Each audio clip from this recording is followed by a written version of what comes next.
ইতোপূর্বে আমরা যে সকল ঘটনায় দেখেছি অভিযুক্তদের গ্রেপ্তার করা হয়েছে, কিন্তু পরবর্তীতে তাদের কি ধরনের শাস্তি দেওয়া হয়েছে সেটা এখনো পর্যন্ত দৃশ্যমান নয়, যার কারণে একের পর এক ধর্ষকরা রেহাই পেয়ে যাচ্ছে এবং আমাদের সমাজে এই ঘটনাগুলো বেড়েই চলেছে, কমছে না। শিশু থেকে শুরু করে সকলে এই ধরনের নির্যাতনের শিকার হচ্ছে এবং ধর্ষিতাদের পোশাক নিয়ে মোরাল পুলিশিং পর্যন্ত করা হচ্ছে।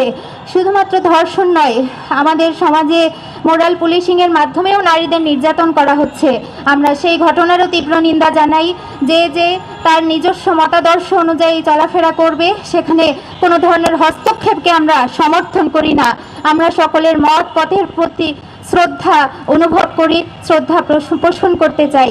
আমরা দেশের বিচার ব্যবস্থা এবং আইন ব্যবস্থার সংস্কারের দাবি করছি এবং আমরা চাই প্রত্যেকটা ঘটনার সুষ্ঠু তদন্ত হোক, প্রত্যেকটা ঘটনায় ভিকটিম যেন আদর্শ বিচার পায়, সেই দাবি আমরা জানাচ্ছি। পাশাপাশি এই ধরনের ঘটনা যেন বাংলাদেশে আর পুনরাবৃত্ত না হয়, সেজন্য আমরা সর্বস্তরের জনগণকে সচেতন হওয়ার আহ্বান জানাচ্ছি।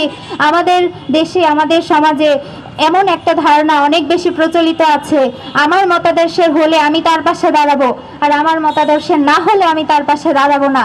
যতদিন আমাদের মাঝে এই ধরনের ধারণা থাকবে ততদিন আমরা সবার হতে পারবো না, ততদিন আমাদের দেশ সবার হতে পারবে না।